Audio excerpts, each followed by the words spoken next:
Welcome back to Kalpataru natural YouTube channel. ಚಿಕ್ಕ ಮಕ್ಕಳಿಂದ ದೊಡ್ಡೋರವರೆಗೂ ಇಷ್ಟಪಟ್ಟು ತಿನ್ನುವಂತಹ ಇವತ್ತು ಕ್ರಿಸ್ಪಿ ಚಿಕನ್ ಮಾಡೋಣ. ಕ್ರಿಸ್ಪಿ ಚಿಕನ್ ಮಾಡೋದಕ್ಕೆ ಬೇಕಾಗಿರುವಂಥ ಸಾಮಗ್ರಿಗಳು, ಇಲ್ಲಿ ನಾನು 1/4 kg ಆಗೋಷ್ಟು ಚಿಕನ್ ತೊಗೊಂಡಿದ್ದೀನಿ. ಒಂದು ಮೊಟ್ಟೆ, 1 ಬಟ್ಲು ಹಾಲು, ಮೈದಾ 6 ಸ್ಪೂನ್, ವೈಟ್ ಪೆಪ್ಪರ್ ಪುಡಿ 1 ಸ್ಪೂನ್, ಕಾರ್ನ್ಫ್ಲೋರ್ 2 ಸ್ಪೂನು, ಈರುಳ್ಳಿ ಪೌಡರ್ 2 ಸ್ಪೂನು, ಬೆಳ್ಳುಳ್ಳಿ ಪೌಡರ್ 2 ಸ್ಪೂನು, ಖಾರದ ಪುಡಿ 2 ಸ್ಪೂನು, ರುಚಿಗೆ ತಕ್ಕಷ್ಟು ಉಪ್ಪು, ಗರಂ ಮಸಾಲ 1/4 ಟೇಬಲ್ ಸ್ಪೂನು, ಇದು ಒಣಶುಂಠಿ ಪುಡಿ 2 ಟೇಬಲ್ ಸ್ಪೂನು, 1 ಕಪ್ ಹಾಲು.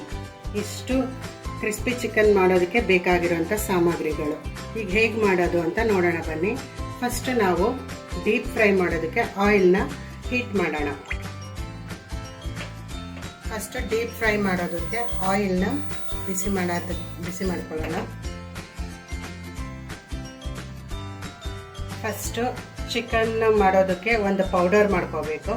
ಪೌಡರ್ನ ಮಿಕ್ಸ್ ಮಾಡ್ಕೊಳ್ಳೋಣ. ಇಲ್ಲಿ ನಾವು ತೆಗೆದಿಟ್ಕೊಂಡಿದ್ದಂಥ ಮೈದಾ ಹಿಟ್ಟು, ಒಣಶುಂಠಿ ಪುಡಿ, ಖಾರದ ಪುಡಿ, ಬೆಳ್ಳುಳ್ಳಿ ಪೌಡರ್,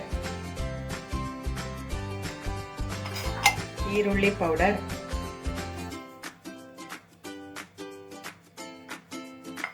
ಗರಂ ಮಸಾಲ, ಉಪ್ಪು, ಕಾರ್ನ್ಫ್ಲೋರ್,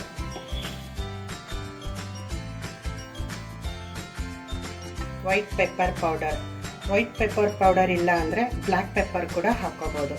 ಸೊ ಇದನ್ನು ಹಾಕ್ಕೊಂಡು ಇಷ್ಟನ್ನು ನೀಟಾಗಿ ಮಿಕ್ಸ್ ಮಾಡ್ಕೊಳ್ಳೋಣ. ಈ ಪೌಡರ್ ರೆಡಿ ಇದ್ದರೆ ನಾವು ಯಾವಾಗ ಬೇಕಾದ್ರೂ ಕ್ರಿಸ್ಪಿ ಚಿಕನ್ ಮಾಡ್ಕೊಂಡು ತಿನ್ಬೋದು. ವೆಜಿಟೇರಿಯನ್ಸ್ಗೆ ಬ್ರೋಕ್ಲಿ, ಮಶ್ರೂಮು, ಪನ್ನೀರು ಇದರಲ್ಲಿ ಕೂಡ ಮಾಡ್ಕೋಬೋದು.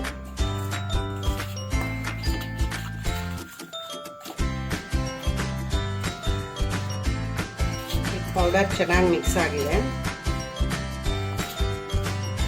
ಈಗ ಇದನ್ನು ಸೈಡಿಗೆ ಇಡೋಣ.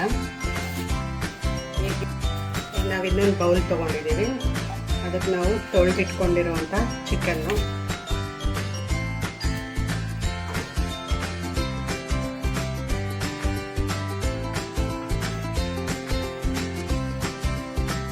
ಹಾಲು,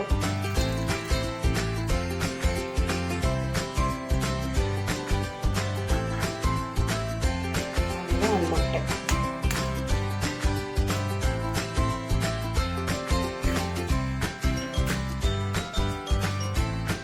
ಮೂರನ್ನು ಹಾಕಿ ಈಗ ಇದನ್ನು ಚೆನ್ನಾಗಿ ಮಿಕ್ಸ್ ಮಾಡ್ಕೋಬೇಕು.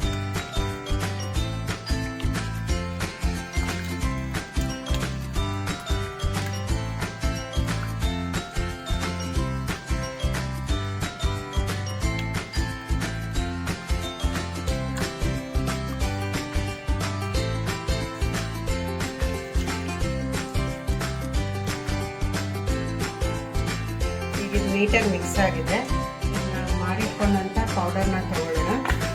ಇಲ್ಲಿ ನಾನು ಬಿಳಿ ಎಳ್ಳು ತೊಗೊಂಡಿದ್ದೀನಿ. ಇದು ಆಪ್ಷನಲ್, ಬೇಕಾದರೆ ಹಾಕ್ಕೊಳ್ಳಿ, ಬೇಡ ಅಂದರೆ ಬೇಡ. ಈಗ ನಾವು ಆಲ್ರೆಡಿ ಆಯಿಲ್ನ ಬಿಸಿ ಮಾಡೋಕ್ಕೆ ಇಟ್ಟಿದ್ದೀವಿ. ಈಗ ನಾವು ಇದನ್ನು ತೊಗೊಂಡು ಈ ಪೌಡ್ರಲ್ಲಿ ಹತ್ತಿ ನೀಟಾಗಿ ಎಲ್ಲ ಕಡೆ ಕೋಟಿಂಗ್ ಆಗಬೇಕು. ಆಮೇಲೆ ಸ್ವಲ್ಪ ವೈಟ್ ಎಳ್ಳಲ್ಲಿ ಹತ್ತಿ ನಾವು ಕಾದ ಎಣ್ಣೆಗೆ ಹಾಕಬೇಕು.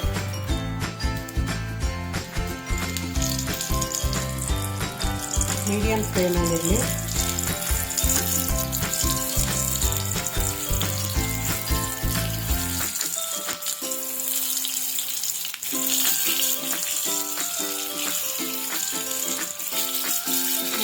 ಮಿಕ್ಸ್ ಮಾಡೋದಕ್ಕೆ ಹಾಲನ್ನೇ ಹಾಕೋಬೇಕು, ಮೊಸರೆಲ್ಲ ಹಾಕೊಳ್ಳೋ ಆಗಿಲ್ಲ.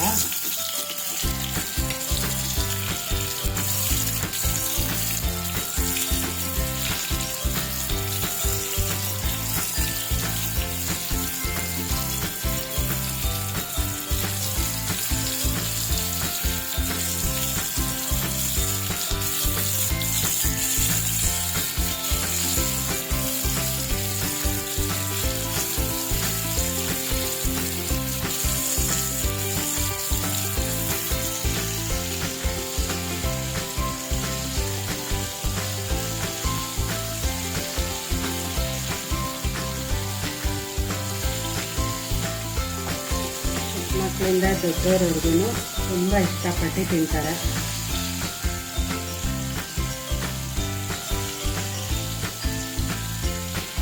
ಹಾಗೇನೂ ತಿನ್ಬೋದು, ವಿತ್ ಸಾಸ್ ಜೊತೆನೂ ತಿನ್ಬೋದು.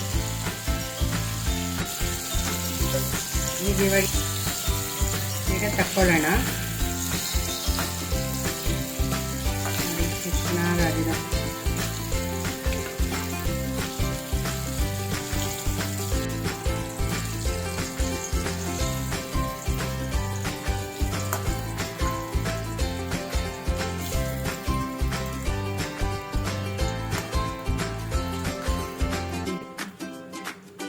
ಈಗ ಇದೇ ರೀತಿ ಎಲ್ಲ ಚಿಕನ್ನು ಫ್ರೈ ಮಾಡ್ಕೊಳ್ಳೋಣ.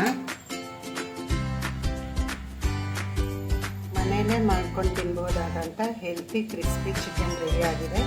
ಮನೇಲಿ ಮಾಡಿಬಿಟ್ಟು ಹೇಗೆ ಬಂತು ಅಂತ ಕಾಮೆಂಟ್ ಮಾಡಿ. ಇಷ್ಟ ಆದರೆ ಲೈಕ್ ಮಾಡಿ, ಸಬ್ಸ್ಕ್ರೈಬ್ ಮಾಡಿ, ಶೇರ್ ಮಾಡಿ.